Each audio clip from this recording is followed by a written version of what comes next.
inni la'arifu hajaran kana bi Makkah yusallimu alayya qabla an ub'ats. Nabi meriwayatkan ada sebongkah batu di Mekah dulu sebelum aku diutus oleh Allah. Nabi belum diangkat jadi rasul. Itu batu kalau melihat Nabi Muhammad mengucap salam, setiap kali Nabi melewati batu tersebut, itu batu mengucap salam sama Nabi Muhammad, assalamu alaika ya Rasulullah. Padahal Nabi belum diangkat jadi rasul. Dan ini khasais atau khususiat irhasat yang Allah berikan kepada junjungan Nabi besar kita Muhammad sallallahu alaihi wasallam. Wa inni la'arifuhul an, dan Nabi Muhammad mengatakan sampai detik ini saya tahu batu mana yang dulu mengucap salam kepada saya. Sudah jalan sekian tahun, tapi batu yang mengucap salam itu tidak dilupakan oleh Nabi Muhammad sallallahu alaihi wasallam. Dan Mekah ini batunya bukan cuma satu. Kalau batunya cuma satu mungkin lebih mudah diingat. Tapi Mekah itu kota yang penuh dengan bukit, banyak bebatuan, batunya banyak. Namun ada satu batu yang tidak dilupakan sama Nabi Muhammad. Kenapa? Karena batu itu mengucapkan salam kepada Nabi besar Muhammad SAW. Lah kalau ada batu saja, benda mati yang mengucap salam sama beliau nggak lupakan, apalagi kita umatnya yang siang hari ini berkumpul di sini mengucap salam kepada Nabi besar Muhammad sallallahu alaihi wasallam. Jadi setiap majelis maulid, majelis sholawat, kita ngucap sholawat sama Nabi, ngucap salam sama Nabi, tujuannya apa? Semoga kelak di hari kiamat Nabi Muhammad gak lupa sama kita. Semoga nanti di hari kiamat ketika Nabi melihat kita, Nabi tahu, oh ini dulu yang semasa hidupnya banyak mengucap salam kepada junjungan Nabi besar Muhammad sallallahu alaihi wasallam. Dan siang hari ini kita juga bersama-sama di majelis ini memperingati sejarah besar. Sejarah apa? Peristiwa Al-Isra wal Mi'raj. Para ulama kita dari mulai dulu kalau ada hari bersejarah diperingati. Tujuannya apa? Karena manusia itu mahallul akhta wan nasyan. Manusia itu tempatnya salah, tempatnya lupa. Kalau nggak diingatkan nanti lupa. Kalau tidak diingatkan nanti lupa. Kita itu diperintahkan untuk apa? Ngikutin Nabi Muhammad. Lah bagaimana mungkin kita bisa ngikutin beliau kalau kita nggak kenal? Lah bagaimana mungkin kita bisa mengikuti beliau kalau kita nggak cinta? Bagaimana mungkin kita bisa mengikuti beliau kalau nggak ada hubungan yang erat kita dengan Nabi Muhammad SAW? Nah kadang manusia itu malas baca sejarah hidup Nabi, apalagi kalau suruh baca kitab yang berjilid-jilid, belajar kitab yang berjilid-jilid. Makanya para ulama kita tahu nanti di akhir zaman akan banyak orang yang malas. Maka mereka beristihad, mereka luar biasa bersungguh-sungguh menyusun sejarah singkatnya Nabi Muhammad SAW dalam rangkuman yang sangat singkat. Ada Maulid Ad-Daibai, ada Maulid Al-Barzanji, ada Sibtud Durar, dan kitab-kitab maulid yang lainnya. Ringkasan sejarah hidup, kelahiran dan perjalanan hidup Nabi Muhammad SAW. Tujuannya apa? Paling tidak seminggu sekali ada waktu yang kita khususkan baca sejarah hidupnya Nabi. Supaya apa? Obor iman, obor cinta kita yang ada dalam hati ini nggak padam. Mau lupa baca lagi, ingat lagi, mau lupa baca lagi, ingat lagi. Ibarat HP, baterainya sudah mau habis, dicas lagi. Kuat lagi mahabbahnya sama Nabi, ingat lagi dengan perjuangannya Nabi. Kalau sama sekali kita nggak mengingat perjuangan Nabi, nggak baca sejarah hidupnya Nabi, maka cinta itu terkikis dan bisa hilang. Ada bulan Maulid, para ulama kita ngumpulkan kita untuk apa? Memperingati kelahirannya Nabi Muhammad. Nanti ada bulan Rajab, ada peristiwa apa? Isra wal Mi'raj, kita diajak. Tujuannya mengingatkan kita, ngajak kita bersama-sama mengkaji sejarah hidupnya Nabi. Karena Nabi Muhammad itu dalam kehidupannya, fragmen apapun yang kita jadikan contoh suri tauladan, kita dapat tauladan dari Nabi Muhammad SAW. Kehidupannya indah. Laqad kana lakum fi Rasulillahi uswatun. Semua perjalanan hidupnya Nabi Muhammad SAW adalah uswah bagi kita, dan semuanya indah, semuanya terdapat pelajaran. Bahkan peristiwa Isra wal Mi'raj yang hanya khusus buat Nabi Muhammad, ternyata dalam pelajaran Isra wal Mi'raj itu terdapat banyak hikmah yang bisa kita pelajari. Kalau kita bicara tentang Isra wal Mi'raj, berarti kita sedang berbicara tentang kemuliaan yang Allah berikan kepada junjungan Nabi besar Muhammad sallallahu alaihi wasallam. Jadi dari peristiwa Isra wal Mi'raj kita sudah tahu kalau Nabi Muhammad itu bukan manusia biasa. Innama ana basyarun mithlukum. Aku manusia seperti kalian. Maksudnya Pak, Nabi Muhammad itu bukan Tuhan. Nabi Muhammad itu bukan malaikat. Nabi Muhammad diutus oleh Allah manusia. Basyarun mithlukum. Nabi ya makan, Nabi ya minum, Nabi ya menikah, Nabi ya punya anak, Nabi ya bahagia, Nabi ya sedih. Sifat-sifat basyariah ada pada Nabi Muhammad, tapi beliau maksum. Akan tetapi adapun kedudukannya Nabi Muhammad berbeda dengan kita. Kalau para penyair yang menyair susunan daripada mutiara-mutiara pujian untuk Nabi Muhammad mengatakan apa? Kama annal yaqut hajarun la kal hajar. Orang Kalimantan kan tahu perbedaan antara batu kali dengan intan permata. Beda atau tidak? Beda. Berlian sama batu kali beda, tapi sama-sama jenis batunya. Ini apa? Batu berlian. Ini apa? Batu kali. Nabi Muhammad basyarun lakal basyar, manusia tapi tidak seperti manusia pada umumnya. Berlian itu kalau sudah digosok, sudah dikating, bersih dalamnya, clarity-nya bagus, harganya mahal. Apalagi kalau sampai 4-5 karat, itu nggak perlu diikat, harganya tetap mahal. Berapa? Sekian ratus juta. Berapa? Miliar. Tapi kalau batu kali, kerikil, diikat dengan ring dari emas, pakai ukiran yang indah, kemudian sampean pakai, yang ada dibilang orang gila. Ini ikatnya emas berukir, batunya batu kali. Dan kalau dijual pun orang nggak ada yang mau beli, paling saya beli aja ikatnya. Tapi batu permata, berlian, nggak perlu diikat, ditaruh di bungkus korek api itu tetap mahal harganya. Mau ditaruh dimanapun tetap mahal. Itulah Nabi besar kita Muhammad sallallahu alaihi wasallam. Beliau basyarun la kal basyar, manusia tapi tidak seperti manusia pada umumnya. Siapa yang mengatakan Nabi Muhammad itu tidak seperti kita manusia biasa? Yang mengatakan beliau sendiri. Nabi Muhammad ini pernah menyambung puasa, dan kita umat Islam diharamkan, nggak boleh nyambung puasa. Maksudnya nyambung puasa gimana? Puasa mulai dari subuh terbitnya fajar as-shadiq, ketika terbenam matahari beliau nggak buka, disambung lagi sampai besok. Terkadang 2 hari baru buka, terkadang 3 hari baru berbuka.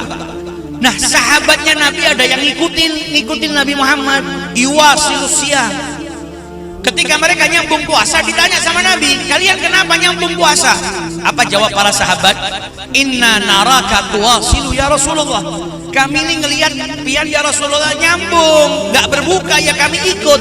Apa kata Nabi Muhammad? Inni lastu kahayatikum. Aku ini nggak sama seperti kalian.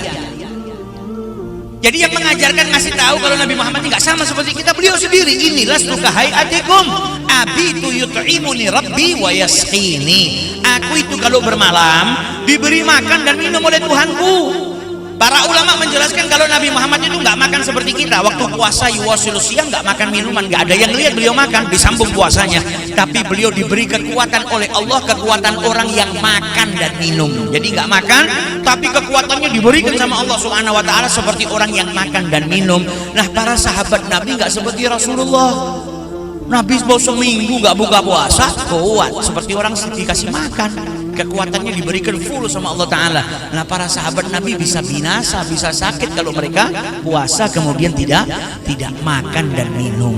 Nah, itu salah satu kemuliaan yang Allah berikan kepada Nabi Muhammad sallallahu alaihi wasallam. Asy-Syaikh As-Sayyid Abdullah Sirajuddin Al-Husaini dalam kitab beliau Sayyiduna Muhammad sallallahu alaihi wasallam yang menjelaskan tentang khasais, tentang khisal, akhlak, syama'il yang ada pada Nabi Muhammad. Dalam permulaan kitabnya mengatakan kepada kita apa? Kita ini diperintahkan untuk mencintai Nabi Muhammad. Bahkan perintah cintanya itu melebihi daripada orang tua, anak, istri, suami, harta, tempat tinggal. Kita diperintahkan, perintahnya di mana? Al-Quran. Qul in kana aba'ukum wa abna'ukum. Disebut satu-satu sama Allah dengan detail. Katakan wahai Muhammad, in kana aba'ukum, kalau orang-orang tua kalian, wa abna'ukum, anak-anak kalian, wa azwajukum, dan pasangan hidup kalian, wa ikhwanukum, dan saudara-saudara kalian, wa ashiratukum, dan kerabat-kerabat kalian, wa amwalun iktaraftumuha, harta yang kalian kumpulkan, tijaratun takhshawna kasadaha, perniagaan yang kalian takut kehilangan kebangkrutannya, wa masakinun tardaunaha, dan tempat tinggal yang kalian cintai, ahabba ilaikum minallahi wa rasulihi, kalau itu semua lebih kalian cintai ketimbang Allah dan Rasulnya, wa jihadin fi sabilihi, dan berjuang di jalannya, fatarabbasu, maka tunggulah. Apa yang ditunggu? Hatta ya'ti Allahu bi amrihi, sampai Allah menetapkan perkaranya, yang ditafsirkan oleh para ulama yakni al-iqab, hukuman dari Allah Subhanahu wa taala. Kita diperintahkan cinta sama Allah, cinta sama Nabi Muhammad melebihi daripada kecintaan kita kepada kedua orang tua, anak, pasangan hidup, keluarga, saudara, harta, perniagaan, pekerjaan, tempat tinggal. Itu semua harus kalah nomor sekian. Yang pertama Allah dan Rasulnya. Nah, bagaimana mungkin kita bisa mencintai Nabi melebihi daripada itu semua kalau kita nggak kenal sama Nabi Muhammad? Maka butuh kenal. Yang dikatakan oleh para ulama apa? Famaratul ma'rifah mahabbah. Buahnya daripada perkenalan itu cinta. Dulu ada yang pernah tanya, saya pernah ditanya sama orang, apa mungkin si orang itu mencintai Nabi Muhammad hanya karena baca sejarah hidupnya? Nabi itu kan wafat sudah 1400 tahun yang lalu. Masa bisa cuma baca sejarah hidup Nabi, dengar ceritanya Nabi Muhammad bisa cinta? Yang pertama, Nabi Muhammad itu kita diperintahkan untuk cinta sama beliau. Kalau sudah perintah, sarananya ada. Apa bisa saya pergi ke tempat ini? Wong di sini dari kampung ini ke kampung ini ada sungai, ada kapalnya disediain. Maka kau bisa. Kalau kau jebur di situ nggak bisa. Saya nggak bisa renang ya kalau kau jebur. Tapi kalau ada prasarananya, kita diperintahkan cinta sama Nabi Muhammad. Perintah berarti sarananya sudah ada. Yang kedua, hari ini kita sering ketemu sama orang yang mengidolakan tokoh masa lalu, tokoh yang sudah hidup di masa lampau, tapi mereka nggak pernah ketemu. Kebetulan yang tanya saat itu pakaiannya pakai ada gambarnya Presiden Soekarno. Saya tanya, Anda cinta sama? Oh, saya mengidolakan Presiden Soekarno, sang proklamator, orang hebat ini. Saya tanya, umur Anda berapa? Jawab sekian, 30 berapa. Oh, nggak ketemu sama Pak Karno kok bisa mengatakan ini orang hebat? Ternyata bukan hanya bajunya, profil WhatsApp-nya gambarnya Soekarno, HP-nya gambarnya Soekarno, status-status di media sosialnya kalimat-kalimatnya Pak Karno. Bisa cinta sama Pak Karno karena apa? Baca sejarah hidupnya Pak Karno. Dia ngikutin perjuangannya Presiden Soekarno, dia jatuh cinta. Begitu juga dengan tokoh-tokoh yang lain yang hidup di masa lalu. Banyak orang yang mengidolakan tapi ketemu nggak pernah. Cuma dengar ceritanya mengidolakan, cinta sampai mengidolakan. Lah kalau manusia biasa saja bisa diidolakan hanya karena sejarah singkat yang pernah dia kaji, apalagi manusia yang luar biasa Nabi Muhammad SAW. Anda baca, Anda cinta. Orang biasa saja kita dengar perjuangan hidupnya bisa jatuh cinta. Kita itu terkadang bisa cinta sama satu orang hanya karena satu sifat baik. Kenapa kau mencintai fulan? Fulan dermawan. Nah, cuma punya satu sifat dermawan kita bisa cinta. Kenapa kau cinta sama fulan? Fulan rendah hati. Makanya saya cinta, tawadhu. Kenapa kau cinta sama fulan? Oh, fulan itu berbakti sama orang tuanya. Satu sifat mulia, satu sifat baik terkadang bisa menjadikan kita cinta sama orang tersebut. Lah bagaimana kalau ada satu manusia yang seluruh sifat mulia ada pada dirinya, yaitu Nabi Muhammad SAW. Satu orangnya tapi semua sifat baik. Fama min khuluqin fil bariyati mahmud illa wa huwa mutalaqan an sayyidil. Semua sifat baik yang ada di muka bumi ini semua bersambung kepada Nabi Muhammad SAW. Ada anak yang berbakti kepada kedua orang tuanya, dari mana bisa berbakti? Belajar dari Nabi Muhammad. Ada orang yang budi pekertinya baik, dari mana kau bisa seperti ini? Saya nyontoh Nabi Muhammad. Muaranya budi pekerti.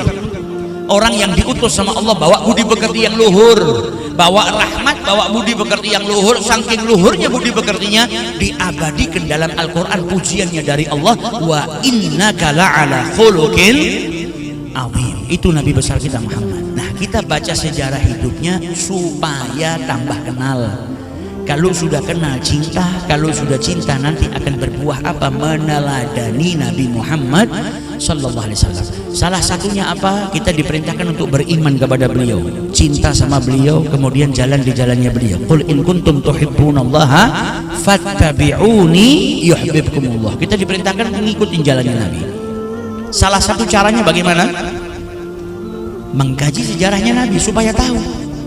Kita mau ngikutin Nabi Muhammad tapi nggak tahu sejarah hidupnya. Nah, terus apa yang mau dicontoh? Cara makannya Nabi gimana? Nggak tahu. Cara minumnya Nabi gimana? Nggak tahu. Cara tidurnya Nabi bagaimana? Nggak tahu. Sholatnya Nabi bagaimana? Nggak tahu. Terus kita bisa ngikutin beliau dari mana? Nah, untuk ngikutin butuh baca sejarah hidupnya Nabi, kenal sama Nabi. Kemudian setiap kali kita tahu kesempurnaannya Nabi Muhammad, bertambah cinta kita, bertambah iman kita. Karena wataknya manusia, setiap dia mencintai sesuatu kemudian dapat informasi tambahan tentang keistimewaan sesuatu yang dia cintai, itu akan menambahkan cintanya kepada sesuatu yang dia cintai. Misal Anda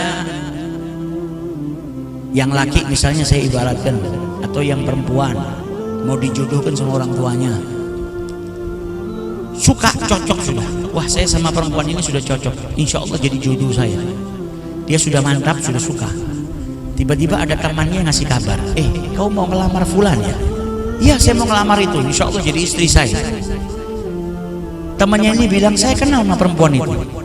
Itu perempuan pernah mondok di tempat pondok pesantren fulan dan dia sudah hafal Quran. Tadinya kita nggak tahu. Ketika kita dengar kesempurnaannya atau kita dengar kelebihannya, tambah mantap kita. Alhamdulillah. Ada lagi yang datang, kau mau ngelamar fulana? Iya, itu tetangga saya. Itu anak luar biasa baktinya sama orang tua. Tambah cinta kita. Wataknya manusia itu semakin tahu kebaikan sih yang kita cintai, tambah cinta, tambah cinta, tambah cinta. Nah, kita cinta sama Nabi, kita tahu kemuliaan Nabi, tapi semakin kita tahu kesempurnaan yang Allah berikan kepada Nabi Muhammad, kemuliaan yang Allah berikan kepada Nabi Muhammad, bertambah iman kita kepada beliau, bertambah rasa cinta kita kepada junjungan Nabi besar Muhammad sallallahu alaihi wasallam. Dan kalau kita bicara masalah cinta, apa sih manfaatnya cinta sama Nabi Muhammad? Banyak. Tapi andai kata manfaat cinta kepada Nabi cuma satu, sebetulnya sudah cukup. Apa? Almar'u ma'aman ahab. Andai kata manfaatnya cinta sama Nabi hanya satu saja, itu seseorang akan dikumpulkan dengan yang dia cintai, cukup. Ini bisyarah. Anas bin Malik mengatakan, kami nggak pernah bahagia setelah masuk Islam seperti kebahagiaan saat kami mendengar hadits ini, almar'u ma'aman ahab. Dan ini bisyarah buat siapa? Kita.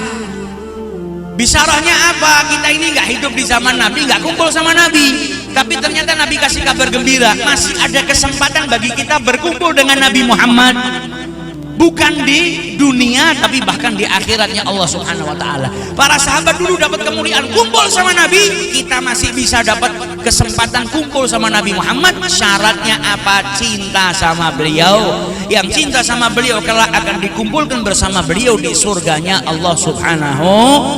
Nah, tapi butuh cinta yang hakiki, bukan cuma ngaku cinta. Kalau cuma ngaku cinta kepada manusia biasa, kita bisa bohongi orang itu. Kita ketemu orang bilang I love you, kita bisa bohongi. Tapi kalau kita ngaku cinta kepada Allah dan Rasulnya, tidak bisa main-main. Yang cinta sama Allah dan Rasulnya harus membuktikan. Apa kata Al-Imam Al-Ghazali? Setiap cinta itu butuh pembuktian. Man yadda'i hubbul jannah walam ya'mal bita'ah fahuwa kadzdzab. Yang ngaku cinta surga, pengen masuk surga tapi nggak taat sama Allah, cintanya dusta. Wa man yadda'i khauf minan nar, siapa yang ngaku cinta takut sama neraka, walam yatrukul ma'asi fahuwa kadzdzab, siapa yang ngaku takut masuk neraka, nggak pengen tapi perbuatan maksiat nggak ditinggalkan, bohong. Kalau dia takut betul sama nerakanya Allah, dia nggak akan melakukan sesuatu yang menyebabkan dirinya masuk ke dalam neraka. Jadi pengakuan cinta itu harus ada buktinya, nggak bisa cuma sekedar ngaku. Kita ngaku cinta sama Nabi Muhammad, apa buktinya? Biasanya seorang kekasih itu Dia paling nyaman kalau duduk dengarkan sejarah hidup kekasih. Kalau kita di majelis yang di situ dibacakan sejarah hidupnya Nabi Muhammad, nyaman, itu tanda cinta. Cinta itu bukti yang paling kecil, rindu. Di sini banyak santri perantauan atau mungkin yang jauh dari keluarga. Rindu tidak sama semua keluarganya. Kenapa rindu? Karena cinta. Cinta itu hanya bisa rindu itu hanya bisa tumbuh di hati seseorang yang memiliki cinta. Pian tadi sebelum datang ke majelis ini, adakah yang mampir ke warung pinggir jalan nggak kenal? Mungkin ada yang beli air mineral, mungkin ada yang beli bensin. Terus sampai ke, kira-kira ada ndak yang rindu sama penjual tadi? Nggak kenal, nggak cinta. Kalau ada berarti janda yang jual itu. Nggak kenal, gimana rindu? Tapi yang baru pulang dari pondok pesantren, mungkin baru masuk di pesantren ini 2 hari, baru pulang, baru ketemu orang tuanya, sudah rindu sama orang tuanya. Kenapa? Mahabbah, cinta itu membuahkan rindu. Kalau kita ngaku cinta sama Nabi Muhammad, tanyakan sama diri kita, kapan terakhir kali kita rindu sama Nabi? 10 tahun yang lalu, berarti kita nggak betul-betul cinta sama Nabi. Karena rindu itu buah daripada cinta. Alamatul mahabbah, syauq, rindu sama Nabi Muhammad sallallahu alaihi wasallam. Makanya Nabi Muhammad bersabda dalam hadisnya, la yu'minu ahadukum hatta akuna ahabba ilaihi min walidihi wa waladihi wan nasi ajmain. Tidak sempurna keimanan salah seorang daripada kalian sebelum kalian bisa mencintai aku melebihi daripada kedua orang tua, anak-anak dan seluruh manusia. Kalau kita baca hadis ini, kenapa Nabi nggak nyebutkan yang terakhir Rasulullah? Belum sempurna keimanan seseorang sampai dia bisa mencintai aku melebihi daripada seluruh manusia. Kenapa kok ada disebutkan kedua orang tua, anak-anak, seluruh manusia? Padahal orang tua, anak-anak itu kan bagian dari manusia. Tapi kenapa ada spesifikasi min walidayhi wa waladihi baru wan nasi ajmain? Dijelaskan sama ulama, karena cinta itu penerapannya berbeda-beda. Cinta sama orang tua itu cinta dengan penuh penghormatan, hub ta'zim, hub ikram. Ketika kita cinta sama orang tua, tandanya apa? Taat kita sama orang tua. Apa yang diperintahkan orang tua kita kerjakan, dan kita menghormatin orang tua, nggak ngangkat suara. Wala tajharu lahu bil gaul. Anak yang cinta sama orang tuanya nggak ngelawan. Anak yang cinta sama orang tuanya berbuat ihsan. Anak yang cinta sama orang tuanya nggak ngangkat suaranya. Cinta dengan penuh penghormatan. Engkau belum dikatakan sempurna imanmu kepada Allah dan Rasulnya sebelum engkau bisa mencintai Nabi Muhammad melebihi daripada kedua orang tuamu. Yakni apa? Cintamu kepada Nabi Muhammad dengan cinta yang penuh pengagungan dan penghormatan melebihi daripada pengagungan dan penghormatanmu kepada kedua orang tua. Yang nyuruh kita menghormati, memuliakan Nabi Muhammad sama Allah, sampai ngangkat suara di atas suaranya Nabi nggak boleh. La tarfa'u aswatakum fawqa sautin Nabi. Jangan angkat suara kalian di atas suaranya Nabi Muhammad. Berlaku di saat beliau hidup maupun di saat beliau sudah nggak ada. Dulu ada salah seorang pemimpin tanya sama Imam Malik bin Anas di masjidnya Rasulullah, tanyanya pakai suara yang nadanya tinggi. Ya Imam, dia nanya pertanyaan, apa jawab Imam Malik bin Anas? La tarfa'u aswatakum fawqa sautin Nabi. Ini kita di masjidnya Nabi Muhammad, walaupun Nabi Muhammad sudah dimakamkan, tetap berlaku itu kemuliaan buat Nabi Muhammad SAW. Jangan angkat suaramu di atas suara Nabi Muhammad. Saking mulianya Nabi Muhammad, orang ngomong sama Nabi saja tata cara bicaranya yang ngatur Allah Ta'ala. Masuk keluar rumahnya Nabi, keluar rumahnya Nabi juga yang ngatur Allah Ta'ala dalam Al-Quran. Kita lihat bagaimana sahabat Nabi disuruh pulang sama Allah Subhanahu Wa Ta'ala. Ketika selesai makan di rumahnya Nabi pada ngobrol-ngobrol. Nabi Muhammad gak enak menyuruh mereka keluar, yang turun langsung ayat. Yang nyuruh keluar mereka siapa? Allah Subhanahu Wa Ta'ala. Karena apa? Istimewanya Nabi Muhammad. Jadi kita diperintahkan mencintai Nabi melebihi daripada orang tua kita, cinta dengan penuh pengagungan. Kemudian melebihi daripada cinta kita kepada anak, cinta kepada anak hub atifiyah. Berbeda dengan cinta kepada kedua orang tua. Cinta kepada anak itu cinta dengan penuh kelembutan, cinta dengan penuh kerinduan. Bapak itu kalau keluar dari rumahnya baru sebentar, keluar kota 1 hari, rindu sama anaknya. Sudah pengen cepat-cepat pulang. Karena apa? Rindu sama anaknya, terbayang-bayang wajah anaknya. Lah kita yang ngaku cinta sama Nabi, kita diperintahkan mencintai Nabi melebihi daripada cinta kita kepada anak-anak kita. Berarti harusnya kalau kita pisah sama Nabi semenit, 10 menit sudah rindu. Membayang-bayangkan ingin cepat-cepat berjumpa dengan Nabi Muhammad, rindu sama Nabi melebihi daripada cinta kita kepada anak-anak kita. Nah itu butuh perjuangan. Salah satu caranya dengan apa? Mengkaji lebih dalam sejarah hidupnya Nabi besar Muhammad sallallahu alaihi wasallam. Peristiwa Isra wal Mi'raj menunjukkan kepada kita kemuliaan Nabi Muhammad. Tambah tahu kita derajat Nabi Muhammad, tambah cinta kita kepada beliau. Subhanalladzi asra bi'abdihi, maha suci Allah yang telah memperjalankan hambanya. Kenapa disebut bi'abdihi? Karena kata para ulama, derajat yang paling besar di sisi Allah adalah derajat rububiyah, seseorang yang betul-betul bisa menghamba kepada Allah Ta'ala. Makanya Nabi Muhammad gak disebut dalam ayat tersebut binabihi atau birasulihi atau bihabibihi, tapi disebutnya bi'abdihi karena derajat rububiyah itu derajat yang paling mulia. Dan tugasnya Nabi Muhammad diutus ke muka bumi ini apa? Memperbaiki ibadahnya manusia. Tadinya ada yang nyembah berhala, ada yang nyembah roti disembah, ada yang nyembah matahari, ada yang nyembah segala macam disembah. Nabi Muhammad datang ngajak mereka untuk beriman kepada Allah Subhanahu wa taala, dan beliau sebaik-baik hamba Allah, hamba yang paling sempurna, yang totalitas dalam menghamba. Maka disebut dalam ayat tersebut, ayat yang menunjukkan kedudukan mulia Nabi Muhammad. Nabi Muhammad disebut oleh Allah dengan bi'abdihi. Kalau kita juga hamba Allah, tapi hamba setengah nakal.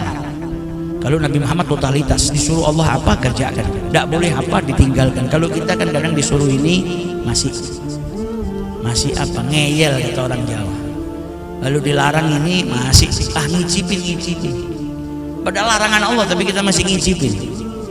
Nah, kalau Nabi Muhammad totalitas dalam penghambaannya kepada Allah Subhanalladzi asra bi'abdihi, dan abdihi itu merupakan dalil kalau beliau melaksanakan perjalanan Isra wal Mi'raj dengan tubuhnya dan juga dengan ruhnya.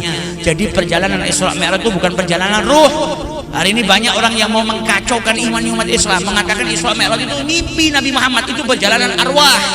Quran yang mengatakan perjalanan tubuh dan juga perjalanan ruh Nabi Muhammad dengan ruhnya dan tubuhnya. Bi'abdihi lailan minal masjidil haram ilal masjidil aqsa alladzi barakna haulahu linuriyahu min ayatina, untuk kami tunjukkan kepadanya sebagian daripada kebesaran-kebesaran kami. Perjalanan Mi'raj untuk kami tunjukkan itu bukan dalam mimpi, tunjukkan itu dari alam nyata, orangnya ada, lihat. Kalau lihat dalam mimpi berarti itu bukan ditunjukin, tapi lihat di alam nyata. Dan bukti kalau perjalanan Isra wal Mi'rajnya Nabi Muhammad itu dengan tubuhnya, dengan ruhnya, bukan perjalanan manamian, adalah ketika beliau pulang dari Isra wal Mi'raj, beliau ceritakan kepada penduduk Mekah dan terjadi fitnah. Fitnah apa? Ba'dhum yusaddiq wa ba'dhum yukadzdzib. Sebagian orang percaya, sebagian tidak percaya. Itu bukti kalau beliau menceritakan kepada kaumnya kalau beliau pergi ke Masjidil Aqsa, bukan tidur, bukan mimpi, bukan ruh, tapi beliau pergi. Makanya ditertawakan sama orang kafir, diolok-olok. Mereka semua tidak percaya. Ini perjalanan Isra wal Mi'raj butuh waktu lama, naik kuda kenceng saja butuh waktu lama. Ini jalan kaki atau naik apa? Orang-orang kafir nggak paham apa itu buruk, apa nggak paham. Bagaimana mungkin? Yang penting dia ngaku tadi malam Isra pergi ke Baitul Maqdis. Wong naik kuda saja butuh 1 bulan. Masa dia tadi malam pergi, subuh sudah di sini? Tidak percayalah mereka, menertawakan Nabi Muhammad. Mereka menganggap ini sesuatu yang tidak masuk akal, padahal akal mereka terlalu kecil untuk dimasukin. Bukan tidak masuk akal, akalnya kecil. Kalau yang beriman kepada Nabi Muhammad, beriman kepada Allah, akalnya besar, imannya di depan. Seperti siapa? Abu Bakar As-Siddiq. Yang nyeritain bilang nggak masuk akal, Abu Bakar As-Siddiq ketika mendengar kalau Nabi Muhammad menceritakan perjalanan Isra, orang kafir menceritakan kepada Abu Bakar As-Siddiq biar Abu Bakar As-Siddiq ragu. Tapi apa jawab Abu Bakar As-Siddiq? In qala dzalika laqad sadaq. Kalau itu betul yang diucapkan sama Nabi Muhammad, dia benar. Bahkan bukan hanya saya percaya peristiwa itu, yang lebih daripada itu saya percaya. Karena apa? Imannya di depan, akalnya besar, dimasukin mukjizat, dimasukin apapun percaya. Karena Abu Bakar As-Siddiq tahu kalau Nabi Muhammad la yantiqu anil hawa in huwa illa wahyun yuha. Itu adalah wahyu daripada Allah Subhanahu wa ta'ala. Nabi Muhammad baru menceritakan Isra minal Masjidil Haram ilal Masjidil Aqsa. Orang kafir sudah bingung. Dan mereka nggak percaya, minta bukti sama Nabi. Buktinya apa kalau kau pergi Isra wal Mi'raj? Bahkan sampai mendatangkan orang-orang yang pernah ke Baitul Maqdis. Ini orang-orang pengalaman, pernah pergi ke Palestina, pernah pergi ke Baitul Maqdis. Kalau kau betul tadi malam pergi ke Baitul Maqdis, coba tunjukkan kepada kami ciri-cirinya Baitul Maqdis. Jendelanya ada berapa, pintunya ada berapa, tiangnya ada berapa. Ini kan bukti. Pertanyaan seperti itu bukti kalau Nabi Muhammad menceritakan kepada mereka kalau beliau pergi ke sana, bukan mimpi. Perjalanan jasadiyah dengan rohnya Nabi Muhammad dan juga dengan jasadnya Nabi Muhammad. Kalau Nabi cuma mimpi, mereka nggak akan tanya detail seperti itu. Contoh, ini acara di Pondok Darussalam kan harusnya ba'dal asar, ba'dal zuhur. Kok pian datangnya terlambat sih? Ya tadi saya tidurnya kelamaan. Kebetulan tadi saya tidur ke Mekah. Saya ngimpi umroh. Dari umroh mau pulang, sudah waktunya mau ke Darussalam. Lah kok diajak jalan-jalan dulu ke Istanbul. Ya makan-makan dulu saya di Istanbul. Selesai makan baru saya ke Darussalam. Kan bebas saya ngimpi. Mau pergi ke Prancis, ke Eropa, mimpi bebas. Kalau saya cerita, pian kok terlambat dari mana? Mimpi ke Mekah. Jam 11 tadi saya masih di Mekah ngimpi, tapi terus saya ke Istanbul, pulangnya saya mampir Singapura, baru saya ke sini. Gak mungkin, gila yang bilang gak mungkin. Orang ngimpi kok dibilang gak mungkin? Mimpi itu bebas. Buktinya apa kalau pian ke Mekah? Loh, orang ngimpi ditanya bukti. Bukti itu kalau saya cerita kepada pian, saya tuh pernah ke rumahnya pian. Pian gak percaya, masa rumah saya seperti apa? Tapi kalau saya pernah ngimpi ke rumah pian, pian gak mungkin tanya ke saya, rumah saya seperti apa? Ngimpi kok. Kalau nanya berarti jenengan pian yang gak waras. Orang mimpi dimintain bukti. Nah ini Nabi Muhammad gak mimpi, makanya didatangkan. Ini orang pernah pergi Masjidil Aqsa. Apa buktinya? Nabi itu pergi ke Baitul Maqdis mau sholat. Minal Masjidil Haram ilal Masjidil Aqsa. Masjid itu tempatnya sujud. Gak mau ngitung tiang, gak mau ngitung. Ini santri di sini kalau saya tanya ini musola jendelanya ada berapa? Gak tahu. Hatta sudah 15 tahun. Kalau perlu pendiri pondok ini saya tanya dulu jendelanya ada berapa juga gak apa. Karena ngapain kita ngitung jendela?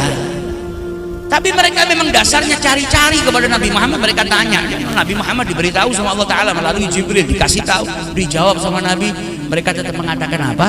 Ini kebetulan jawabannya pas. Mereka tetap tidak beriman kepada Nabi Muhammad. Tapi itu bukti perjalanan Nabi Muhammad bukan perjalanan manamian, tapi perjalanan roh dan juga jasadnya Nabi Muhammad Sallallahu Alaihi Wasallam, sampai akhirnya beliau pulang membawa perintah sholat lima waktu. Maka oleh-olehnya Nabi Muhammad yang dikatakan oleh Nabi Muhammad SAW sebagai imaduddin. Ayo dengan adanya peristiwa Isra wal Mi'raj ini kita pegang teguh kepada perintahnya Allah. Jangan sampai kita menjadi orang yang meninggalkan sholat. Sholat itu tiangnya agama. Awalu ma yuhasabu bihil abdu yaumal qiyamah. Yang dihisab pertama seorang hamba di hari kiamat nanti sholatnya. Fa idza salahat, kalau sholatnya baik, salaha sairu amalihi, seluruh amalnya nanti baik. Wa idza fasadat, kalau sholatnya kacau, ditinggalkan, seluruh amalnya akan menjadi kacau. Sebagaimana tubuh manusia nggak bisa hidup tanpa kepala, sholat itu ibarat kepala. Kalau kepalanya hilang nanti semua tubuhnya semua siap binasa. Maka jangan sampai kita meninggalkan perintahnya Allah Subhanahu wa Ta'ala, karena tidak ada rukhsah selagi akal ini masih bisa berpikir, akal ini sehat, kita diperintahkan untuk menghadap Allah Subhanahu wa Ta'ala. Bahkan Sayyidina Umar bin Khattab ketika menjadi imam sholat ditusuk sama Abu Lu'lu' al-Majusi, jatuh, dibawa ke rumahnya, darah berkucuran dari tubuhnya, sakarat, dalam keadaan sakaratul maut, sakit yang kemudian berujung kematian. Ada yang mengingatkan Sayyidina Umar, as-salatu ya amirul mu'minin, sholat wahai amirul mu'minin, kau tadi belum sholat, batal sholatnya. Maka Sayyidina Umar duduk dan berkata apa? Benar, la hadza fil Islam liman tarakas salah. Tidak ada keberuntungan dalam Islam bagi mereka yang meninggalkan sholat. Maka beliau dalam keadaan duduk, darahnya masih mengucur dari tubuhnya, tetap sholat menghadap Allah Subhanahu wa Ta'ala. Maka kita harapkan semoga dengan adanya peristiwa Isra wal Mi'raj ini, kita dijadikan oleh Allah hamba yang lebih taat kepada Allah Ta'ala, tidak meninggalkan sholat, tidak meninggalkan perintahnya Allah, jadi hamba yang cinta kepada Allah Subhanahu wa Ta'ala, dan hamba yang juga dicintai oleh Allah Subhanahu wa Ta'ala. Berkah majelis ini insya Allah menambahkan kita cinta kepada Nabi Muhammad, cinta yang membuahkan ittiba, cinta yang menjadikan kita berjalan di jalannya Nabi Muhammad, cinta yang insya Allah menjadikan kita wafat dalam keadaan keadaan diridhai oleh Allah dan Rasulnya, wafat dalam keadaan diridhai oleh kedua orang tua kita dan guru-guru kita, dan kelak kita dibangkitkan di barisannya Nabi Muhammad sallallahu alaihi wasallam. Allahumma barik lana fi jam'ina hadza, Allahumma barik lana fi majlisina hadza, Allahumma arinal haqqa haqqa warzuqna ittiba'ah wa arinal batila batila warzuqna istinabah. Allahumma ja'al fi jam'ina hadza jam'an marhuma wa tafarruquna min ba'd tafarruqan ma'suma. Allahumma barik lana fi Rajab wa Sya'ban wa ballighna Ramadan waj'alna min ahli siyam wal qiyam hatta nahdha bil ghufran wal 'itq minan niran. Dan kita doakan pondok pesantren ini tambah diberkahi oleh Allah Subhanahu wa taala, para pengasuhnya diberi umur usia panjang oleh Allah Subhanahu wa taala dalam keadaan sehat wal afiah, dan semoga keluar dari pondok pesantren ini pejuang-pejuang penerus-penerus Nabi Muhammad sallallahu alaihi wasallam, dijadikan pondok pesantren ini muara ilmu, dijadikan pondok pesantren ini manba'ul ilm wa manba'ul ulama. Tidak keluar dari pondok pesantren ini kecuali orang-orang yang dicintai oleh Allah dan Rasulnya. Amin ya rabbal alamin. Ala hadhihi niyyah wa kullu niyyatin salihah jami'ah syamilah wa ala man wa masyayikhuna wa muallimina an nadkhil niyyatana fi niyyatihim wa a'malana fi a'malihim wa ila hadratin Nabi Muhammad sallallahu alaihi wasallam bisirril Fatihah.